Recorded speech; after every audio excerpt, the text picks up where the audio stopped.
Welcome once more to a brand new episode of our podcast, American Spaces on Air, an initiative brought to you by the American Space at Instituto Chileno Norteamericano in Santiago, the American Academy of Science and Technology at Universidad UTalca, with the collaboration of the Fulbright Commission in Chile, and the support of the United States Embassy in Santiago and the American Spaces Network in Chile. Today we have a very special guest. He is a Fulbright Scholar at Pontificia Universidad Católica de Chile and has worked as a marine biology and ecology undergraduate program director at the University of Miami. His name is Douglas Crawford, and we're very happy to have him here. So Douglas, welcome to American Spaces on Air. Hello, good afternoon. Okay, Douglas, so we will begin with our first question, which is, since when are you living in Chile, and in which city are you living right now? My wife, who's also a Fulbright Scholar, myself and my 11-year-old daughter moved here in August. We're living in Santo Domingo. My 11-year-old daughter's going to school here, and we're working actually in La Cruces, just about 30 minutes up the road from us. So we're on the west coast of Chile. Perfect. Okay, and could you tell us why did you choose to come here to Chile? Yeah, so both my wife and I are evolutionary genomicists. We sequence DNA, lots of it, and we wanted to move from beyond what we have been doing, which is looking at physiology and the genes that affect physiology, to really ask about ecology. And so we needed an ecologist, and that's a very good one at La Cruces, and who's worked at network interaction, the rock intertidal. And it's exactly the ideas that he is an expert in, greatly complemented the research that we wanted to do. So we contacted Sergio Navarrete, and anyway, it was a long exchange. But yeah, we came here for that reason. That's perfect. It's always nice to have people who complement your abilities and your work. Yeah, it is actually. Very good. And is it your first time here in Chile? No, I was here about 10 years ago for a conference on genomics about 10 years ago. I don't really remember the date, but it was just for a week in Santiago. Perfect. And how do you like Santiago and Santo Domingo as places to live in? Well, we live in Santo Domingo, and we travel and go to Santiago. But actually, I would tell you that even though I like the city I live in, it's fantastic watching the sunset. Our best joys here has actually been driving around and traveling through Chile. So we've been all the way up to Iquique, San Pedro in the Alcometa Desert. We've been down to the end of the Carrera Estero because we drove the whole Route 7 down. So we've seen much of Chile, and it's an amazing place. Chile is physically diverse. It's an incredible environment. Really, it's outstanding, I would say. Absolutely. As a foreigner myself, I find Chile to be a very beautiful place. Yeah, it is. Yeah. Very good. So we know that you are currently working on your Fulbright Scholar project. Could you explain a little bit about it in general terms? Sure. So what we do is sequence DNA, the genomes, all the genes in an individual, and we sequence them in many individuals. And what we're really interested in is in the rock intertidal is how natural selection, Darwinian selection, affects who survives based upon the number of predators, competitors, and prey items. So among 5 interacting species. So what we're really interested in is doing, I know this sounds funny, the genomics of ecology. And so we're here to work with an ecologist, and what we're trying to do is we've actually set up experiments to look at how species interaction shapes, by Darwinian selection, the successful genotypes in the rock intertidal. Perfect.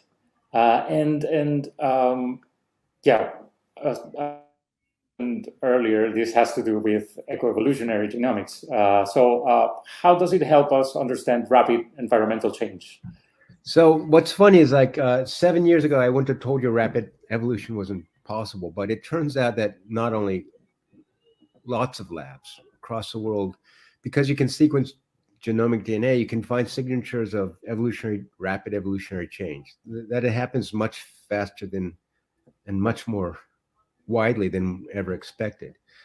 And so we know from our research, what we do on a totally different system, that animals can rapidly adapt to their local environment. A species can adapt to change in temperature. That's really the things that we do. We look at change in temperature. What's really important, though, is no species is by itself. Every species has to interact with other species. They're either preyed upon by other species, they prey upon other species, they eat somebody else, or they compete with other species. And those interactions define the success of a community. And so we're here in Chile to try to figure out how those species interactions affect their genotypes or the successful genomes, to better understand rapid evolution due to species interaction. Very good. That's very curious, because usually common understanding regarding evolution, we tend to think that species take like a really long time to evolve, right? They do. See, that's the kind of the conundrum. Species do take a long time to speciate, to make different species. But within a species, I believe it's correct. It turns out they're shifting how well they do in different environments, so for example, that if you're in a warm environment, you actually turn down your metabolism. And if you're in a cold environment, you actually turn up your metabolism. And those are just a few changes, a few genes. And so that happens a lot. Now, the question we're trying to deal with is, how does climate change affect species interactions, and whether more than one species, interaction of species, can do the same kind of adaptation to mitigate the effect of climate change. In other words, a species can reduce the effect of increasing temperature by changing their physiology. That's great. I believe that does happen. The problem is that it has to interact with other species. If they're not doing the same thing, or they're doing something different, there be maybe less prey to eat or more predators to eat them. In other words, it's not just one species you have to worry about, but many species. And what we don't know if rapid evolution can occur through species interactions, which might reduce the effect of climate change. That's what we're trying to figure out. Perfect. Okay, so you have mentioned basically how does your research specifically addresses these challenges in environmental change, right? Yeah. Well, that's what we're hoping to. We've started the experiments, but they all take long. So we have more than one experiment. One experiment is just reducing predation and increasing competition, and what we have to let them grow up, but in the rock intertidal, and looking at how that affects the genotypes. And what we really want to know is, like I said, is how that affects genotypes, successful genotypes, and whether that really, then the interactions between individuals can adapt so that change in climate doesn't affect the networks of species interactions as much. Perfect. So I'll tell you that most of my research has nothing to do with ecology, but there's some very fine quantitative models on how species interact, who eats whom, how much they eat, whether they compete with each other, whether they facilitate with each other. And for the rock intertidal, which we're working right now, those models are probably some of the best in the world. So that's one of the reasons we're here. And so those models are very good, and they actually know the effect of environmental change on them. What they don't know is whether the environmental change, we know how it should affect the species interaction, but whether evolutionary changes can reduce the negative effects of those changes between species. It's all really kind of complex. Hopefully that was clear. It is, and it's also very, very interesting. Now I would like to ask you about, on March 22, it was World Water Day. So how is water being affected by climate change, and also how it is affecting our climates So there's the two things that people like to think about. And the one is what most people talk about. That's the average change in temperature, which isn't, when you tell people that, it's changing by 1.5 degrees Celsius, they go, well, on a warm day, it gets warmer than that. So how important is that? And so it's hard for people to conceive that an average change of 1.5 degrees actually important. But what's really important is how much that temperature varies from one day to the next, and the effect it has on the strength and severity of storms. So for the oceans, the biggest effect is having a small change in temperature. It does have a large effect on how animals succeed. That's my daughter. Anyway, but more importantly, it also has the effect of like ocean upwelling. So upwellings are when water rises from the deep because of currents, and it brings a lot of nutrition to the surface and increases fisheries production because lots more fish can eat a lot more plankton, and more plankton feeds everything on the coast, and it becomes more productive. So climate changes affect those currents and the frequency of upwelling, and that changes the nature of interactions between species. So that's for ocean systems. The other effect is how much acid is in the water, or the pH of the water. So it's a little complex, but more CO2 can make an ocean more acidic. And if an ocean is slightly more acidic, then things like lobsters, crabs, shellfish have a harder time making shells. And if they have a harder time making shells, then they don't develop as well, and they're more likely harmed by other environmental effects. So it becomes this feedback of warmer waters will cause animals to grow faster, stronger variation in temperatures, so storms, weather storms, change in currents all affect how much food is available. And then at the same time, you're losing your ability to grow. And so there's a real problem, potential problem, not just on how it impacts humans, but also how it impacts ecology in which we depend upon, our fisheries, how much food we can get from the ocean, and everything else. Does that answer your question? Yes.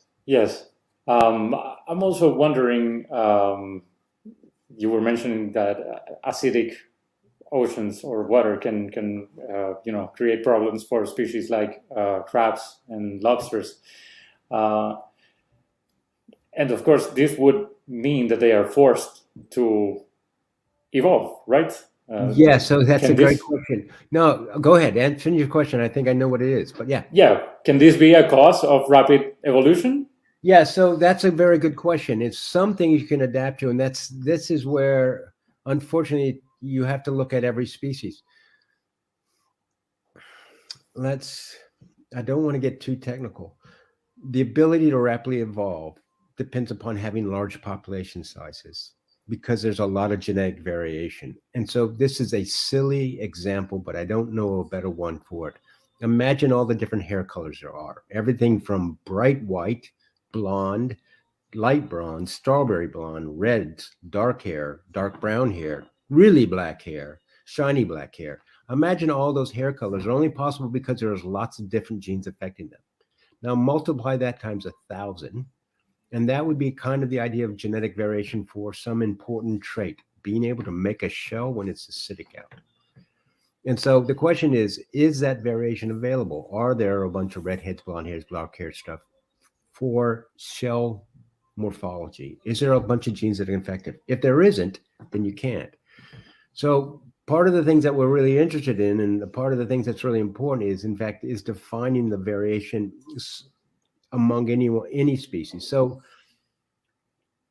overfishing or anything like that reduces the amount of genetic variation that can be used for adaptation. So there's no other way to know that except by looking. You have to look at each species to know how much variation is. The second point is some things aren't adaptable to. And so this sounds really silly, but I want to make this a story up. If you're an ant, you can't adapt to a foot stepping on you, right? It just doesn't work. There's nothing you can do. Of course. Right? You can't become super ant because no such thing exists. So some things you can adapt to. Can you adapt to different, to really low pHs? That's a good question. And I don't know the answer to that. I simply don't. I mean, I know that the animal I work with back in the States can adapt to actually about a 4 to 5 degrees change in temperature. So that's pretty phenomenal. And there's a good reason for it is it has huge population sizes and it has a lot of genetic variation. Anyway. Very good. Okay. So basically what you're saying is that to have or to be able to see rapid evolution, you need high populations of species, right? Yeah, so that's basically that's one of the take-home messages. And so one of the reasons just to ask how much genetic variation is among any one population is to ask that one question: how likely are they to adapt? And so some animals we've really fished a lot, cods in North America, right? So we've fished them down to such a small population sizes that they have very little genetic adaptation, and that so that doesn't portend well for them. And yeah, I don't mean to be negative, but It's understandable. Yeah. It's like the more of that animal that there is, the more possibilities they have to evolve. Right. Exactly. Perfect. And of course, as you mentioned, there are things that you just can't evolve out of, like being stepped on if you're an ant. Yes, correct. Perfect. Doug, and what can you say about the dual degree program that you and your Chilean colleagues are working on? Yeah, so much of that is to my wife, because my wife was the associate dean of undergraduates at University of Miami. But so the idea is simply that students from Chile can come up to Miami for 2 to 3 years, and the coursework they do there counts for their coursework that they have down in Chile. And the same thing goes for our students in Miami. They can come down to Chile for 2 or 3 years, and the coursework they do down here would count for their degree up there. And it's not just coursework. Realize if you're a PhD student, part of your coursework is I'm working in a lab. And so that lab work in Chile would count. And the reason why that's important for us, for people in the United States, is that one is we get the talented pool of scientists from Chile. But the other reason is that it's easier for us to pay graduate students their tuition and stipend if they're actually attending the University of Miami. So it's really hard for me to pay a graduate student in Chile for their education because my grant said I can only spend in the United States. I only have money that says you must spend in the United States. So if we can have them up in the United States for 2 or 3 years, I can pay for part of their education. And so we can have that collaboration. Now, what does Chile get out of this? Because they don't have that problem with the paying students in the United States. It's only the United States does. Chile gets it is that our students get to come down and they get to work for them here or collaborate with them down here. So we both benefits by their students coming to the United States and our students coming down to Chile. And then the other thing is just the collaboration itself is enhances our ability to do more interesting research, right? So it gives them the possibility of seeing and experiencing a different culture as well, which is right. But so remember what we said about Chile being incredibly environmentally diverse. So, yep. I mean, I've traveled out through the United States. It's also environmentally diverse, but not as diverse as Chile. And there's a real synergy in being able to look for my type of research, to look at all that diversity. So not only do you get cultural diversity, which is something we haven't addressed, which is kind of fun, but you also get this incredible different perspective of the professors who work here, who have more knowledge about the local environment than we do, but also it's slightly different perspective than what you'd get in the United States, but also in a huge environmental variation to work with. So that's really good for our students coming down here. What we would hope for their students come up there is they would get a different perspective of what we do. I mean, so yeah, we would hope it would be advantageous we plan for it to be advantageous for all groups. And I'm sure it is. Well, we just started it, so we'll see. Exchange opportunities are always a great way for people to not only get to know more of the world, but get to know how things work in different countries, and that's very, totally very important. Agree with you on that. Just you get to know what you miss in your country and what you enjoy in other countries. Absolutely. Yeah. Very good. Okay, so my next question to you would be, how do you see the field of experimental eco-evolutionary genomics evolving in the next 5 to 10 years? Well, I ever told you 7 years ago what I just told you about replicative evolution, I would have said was impossible. So what can happen in 5 more years? It's really, I'm going to tell you a little story. I know it makes you feel like, an old man story, but so 10 years ago, about 10 years ago, we could sequence in a week, working really hard, maybe 252, let's say 200,000 base pairs. So each base pair, A, a G, a C, right? What the DNA, each of those things. So in a week we could do that. Now we have undergraduates in our lab, in a course we teach, an undergraduate course, and they sequence. I'm trying to get the number right. 11 billion in a week. Oh, wow. The amount of data they get is amazing. How much you get, and so what that takes is actually a lot of computational science, which I would have never told you I would have done 10 years ago. But yeah, so everything we do now takes computers to analyze it. And so now what's going to happen in 5 or 10 years is that the advancement of AI is going to make data analysis better, and the ability to sequence is even going to become cheaper. And so the thing is that what we hope to do, and what others are probably planning to do too, is to incorporate experimental ecology in with population genomics to understand how animals survive in the genes that are important. And so what's fundamentally important about that kind of stuff, besides knowing how crab evolves, is in fact the general idea of how many genes affect a trait and how they differ between individuals. So when we think about, for humans, we think about medical intervention, about giving a drug to reduce cholesterol or a drug to treat depression. We're often told that, what we're thinking about is treating a single gene that's in that this drug works on. It turns out that may not be how most systems work in a human or any other organism, that there are many, many genes that are variable, and which ones are variable affect how well you work in different environments. So how healthy you are. So one of the surprising thing, for example, is Prozac, at least the first formulation of Prozac, worked on 20% of the population. In other words, 7 years ago, if you had depression and your doctors prescribed Prozac to you, you had 20% of chance of it working. Now that's great for the 20% of the people it works on. And so the question is, why doesn't it work on the other 80%? And that's this general idea that comes about in the last 5 to 7 years, is that there are many, many different genes that affect these things, and the ones that affect you aren't the same ones that affect other people. So that there is this variation in the genes that make you healthy. And that's a common idea that's coming out in the last 7 years, even though people are looking at lizards, frogs, crabs, other things, because they're easier to work with than humans.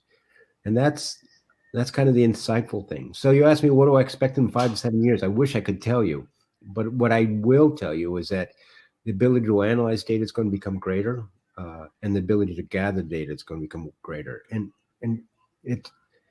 it's really hard to keep up on how fast the technology has changed to improve what we're doing. I mean, it's phenomenal. Yeah, it is phenomenal. Absolutely, and it's happening right in front of our eyes. Yeah. So yeah, we write and we say we can sequence this much, to a granting agency. We can sequence this much in a year. That's what we tell them. And then, 2 weeks later, the company comes out and that we can do 10 times as much. Right? Yeah. Yeah. So, I mean, it's not bad for us. It's like, oh, great. For the same amount of money, we get 10 times the amount of data. But absolutely. Yeah. So, yeah. And just as you mentioned that you would process a certain amount of information 10 years ago, and now it is a much bigger number, I'm sure it's going to be the same in 10 more years. So 5 more years, it is. And that's why, actually, the funny thing is that without computers increasing in the ability to do computational work, none of this would have been possible. You couldn't analyze data without computers. And so, everyone's been talking about AI, but there's so many different possible patterns in DNA sequence variation. It's a lot of work to figure out what's important. And the thing is that more, I'm going to say it, intelligent ways to look at the data, the better. And so I actually think there's going to be a real opportunity to figure out a lot about health in humans, health in every animal, but health in the ecology, in ecosystems, among lots of other things. And I say that versus diseases, because diseases are different. But the question is, what makes a healthy population of any organisms, and what can we do to maintain that health, which is a different way of looking at medical stuff, because looking at health. Perfect. Very good. And I have another question for you, which is, what can we do as common citizens to counter the effects of climate change in our communities? Well, I'm going to tell you what you've probably heard before. One is recycle and reuse so that you don't use more energy. The other is use less energy. What I'm constantly surprised by is how much sun there is in Chile. And if I could wave a wand and everybody have solar power in Chile, I would. That would cut down the amount of energy and CO2 being produced in the world. Now, Chile is not a major contributor to climate change, but since your audience is mostly Chile, I mean, it does not hurt to reduce your footprint on the earth by recycling, reusing less things. I mean, use a bottle and refill it with water versus buying a bottle of water. I know this sounds common, but the other thing is that there's alternative energies that are especially available in Chile that could and should be used. And it probably will be used in the future. Those are the things I would suggest. I mean, in my own country, it's really what the United States needs is more mass transit, so people drive less. That's the bottom line. If people drove less, then they could afford more for electric cars, which are expensive. And electric cars pollute less. And that's one of our major forms of pollution, not just cars, but making the things that make cars. And so that's what I would say, besides recycle and reuse. Perfect. Now, is there a way to stop or to control or what would be the appropriate way of saying this? Rapid evolution. Oh, do you want to? Well, I don't think you can control it. You can utilize it. Yeah, you can utilize it. So, for example, there's a lot of fish farming in Chile. And you can imagine that you would want to raise fish that had a higher omega-3, which is a fatty acid, and that's good for your heart. You can imagine that you that's what you'd want, is you want more salmon, trout with more omega-3s so the whole population is healthier, because in Chile we eat lots of salmon. Yes? Yeah. Yes, it's definitely true. And so you can imagine that you could select for animals with a higher omega-3 content and hopefully sell those fish for more. You as a fish farmer or a fisher would make more money, and the Chilean population would be healthier.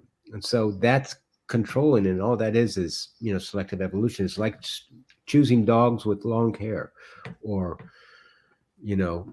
cows that produce more milk. All those things can be done. And so what's really funny is when we think about rapid evolution and think about, in fact, agriculture, it's actually not that big of a surprise, because people have been selecting for cows to have more milk fat or more milk, or chickens to lay more eggs. And that's actually pretty rapid. But yeah. So, very good. Yeah. Yeah, that's one common example that we don't think about very often. No, I know. And this is what I do for a living, and most of my colleagues don't think about it much either. It is interesting because it's all that information is out there, right? Yeah. Perfect. Douglas, we are reaching the end of the interview, and I wonder if you have one final message to our audience or a comment about the Fulbright scholarships. No, but I've just lost you. I can't. Can you still see me? Because I can't Yes. see you anymore. Right. So fine. I'm going to talk blindly. Hopefully you can see me and we're great. Funny. What I would say is that there's opportunities for Chileans to go to the United States, to Europe, and the United States on a Fulbright, and that you should explore those ideas. One is that you get an idea of what the United States is like, which hopefully will be positive. But two, you can also enhance your education by going to the United States and bringing back any information back to Chile. So I guess my first voice is, look into Fulbrights, come to the United States, and do something. That's my first thing. And you asked another part of that question, and I'm not sure I answered it. Can you answer that to me again? Yeah, if you wanted to talk about the Fulbright scholarships or a final message to our audience, that's what I did. That is my final message. Is come to the United States on a Fulbright. Perfect. That works my but yeah. Perfect. Douglas, thank you very much for your time. This was a very interesting conversation, and I definitely learned a lot about rapid evolution. And all right. Well, thank you for the interview. It was fun. Perfect. All right.